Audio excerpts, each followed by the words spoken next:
Selection achievers में आपका हार्दिक स्वागत है। आज है 1 सितंबर 2020। लाया हूं नए करंट अफेयर। चलिए स्टार्ट करते हैं।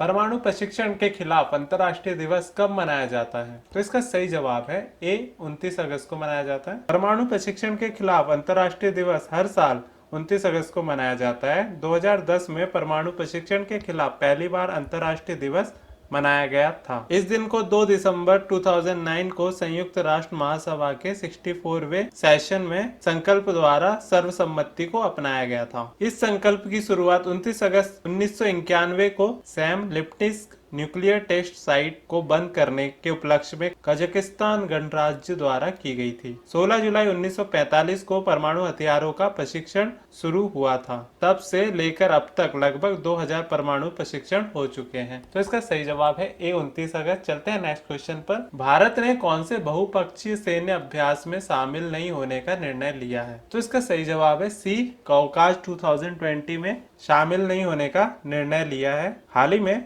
भारत ने रूस में आयोजित होने वाले बहुपक्षीय सैन्य अभ्यास कॉकास 2020 में शामिल नहीं होने का निर्णय लिया है। रक्षा अधिकारी ने कोविड-19 महामारी के कारण रसद संबंधी कठिनाइयों को इस निर्णय का कारण बताया है। मुख्य रूप से लद्दाख में जारी गतिरोध के बीच चीनी सैनिकों की इस अभ्यास में भागीदारी के कारण यह निर्णय लिया गया है। इस अभ्यास का आयोजन 15 से 26 सितंबर 2020 तक दक्षिणी रूस के अस्त्रखान क्षेत्र में होने वाला है। भारत ने पहले इस बहुपक्षीय सैन्य अभ्यास में लगभग 150 भारतीय सेना के जवानों भारत ने पहले इस बहुपक्षीय सेना अभ्यास में लगभग 150 भारतीय सेना के जवानों, 45 भारतीय वायु सेना के कर्मियों और कई नौसेना अधिकारियों को भेजने की योजना बनाई थी। इसका सही जवाब है सी, कॉकास 2020। चलते हैं नेक्स्ट क्वेश्चन पर। कौन लेबनान के नए प्रधानमंत्री बन गए हैं? तो इसका सही जवाब है ए, मुस्तफा अदीब बन गए हैं लेबनान के नए प्रधानमंत्री। मुस्तफा अदीब जर्मनी में लेबनान के राजदूत थे।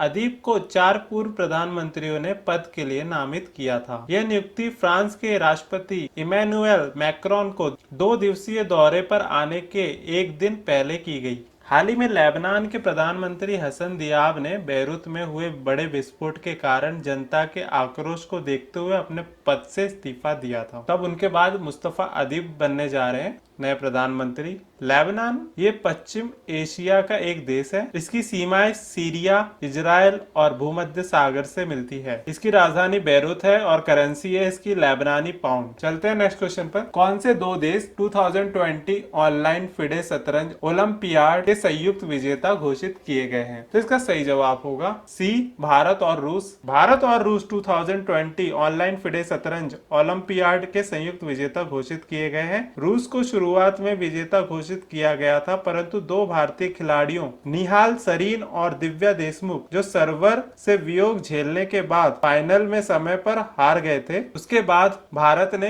विवादास्पद फैसले के खिलाफ अपील की थी। अंतर्राष्ट्रीय शतरंज महासंघ फिडे के अध्यक्ष अर्कडी डेयोकोविच ने दोनों टीमों को स्वर्ण पदक देने का फैसला किया। ये पहली बार था जब फिडे ने ओलंपियाड में एक ऑनलाइन प्रारूप में रखा था। भारत पहली बार इस शतरंज ओलंपियाड में फाइनल तक पहुंचा है। राष्ट्रपति, उपराष्ट्रपति, प्रधानमंत्री और खेल मंत्री ने पहली बार ऑनलाइन शतरंज ओलंपियाड में रूस के साथ संयुक्त रूप से स्वर्ण पदक जीतने के लिए भारतीय शतरंज टीम को बधाई दी। अब फिडे क्या होता है? फिडे शतरंज ओलंपियाड ये एक द्विवार्षिक शतरंज टूर्नामेंट होता है जिसमें विश्व के विभिन्न देशों के प्रतिनिधित्व करने वाली टीमें प्रतिस्पर्धा करती है। इस शतरंज ओलंपियाड की शुरुआत 1924 में की गई थी। तो इसका सही जवाब सी है, भारत और रूस। चलते हैं नेक्स्ट क्वेश्चन पे। किस पूर्व राष्ट्रपति के निधन पर 7 दिन के राजकीय शोक की घोषणा की गई? तो इसका सही जवाब है बी, प्रणब मुखर्जी। पूर्व राष्ट्रपति प्रणब मुखर्जी के सम्मान में 31 अगस्त से 6 सितंबर तक 7 दिन के राजकीय शोक की घोषणा की गई। इस दौरान राष्ट्रीय ध्वज सभी इमारतों पर आधा झुका रहेगा और कई सरकारी कार्यक्रम आयोजित नहीं किए जाएंगे। साल 2012 में प्रणब मुखर्जी देश के राष्ट्रपति बने थे। वे भारत के 13वें राष्ट्रपति थे। साल 2019 में उन्हें भारत रत्न से सम्मानित किया गया था। भारत रत्न प्रणब मुखर्जी के जाने पर पूरे देश में शोक की लहर है। तो इसका सही जवाब है बी, प्रणब मुखर्जी। चलते हैं नेक्स्ट क्वेश्चन पे। डीजीसीए ने फिर से कब तक अंतर्राष्ट्रीय उड़ानों पर प्रतिबंध लगाया? तो इसका सही जवाब है ए, 30 सितंबर तक। केंद्र सरकार ने अंतर्राष्ट्रीय कॉमर्शियल उड़ानों की आवाजाही पर पर 30 सितंबर तक रोक लगा दी है। सरकार ने कुछ उड़ानों को छोड़कर भारत से दूसरे देशों में आने और जाने वाली उड़ानों पर रोक को बढ़ा दिया है। कोरोना वायरस के मद्देनजर भारत में 23 मार्च से निर्धारित अंतर्राष्ट्रीय यात्री उड़ानें निलंबित हैं। डीजीसीए ने 31 अगस्त 2020 को सभी निर्धारित अंतर्राष्ट्रीय यात्री उड़ानों 30 सितंबर तक पोस्टपोन कर दी है। डीजीसीए ने एक परिपत्र में कहा है कि स्वच्छम प्राधिकार द्वारा कुछ चुनिंदा मार्गों पर मामलों के आधार पर अंतर्राष्ट्रीय निर्धारित उड़ानों को अनुमति दी जा सकती है। चलते हैं नेक्स्ट क्वेश्चन पर। किस राज्य में जल्द शुरू होगी सी प्लेन सेवा?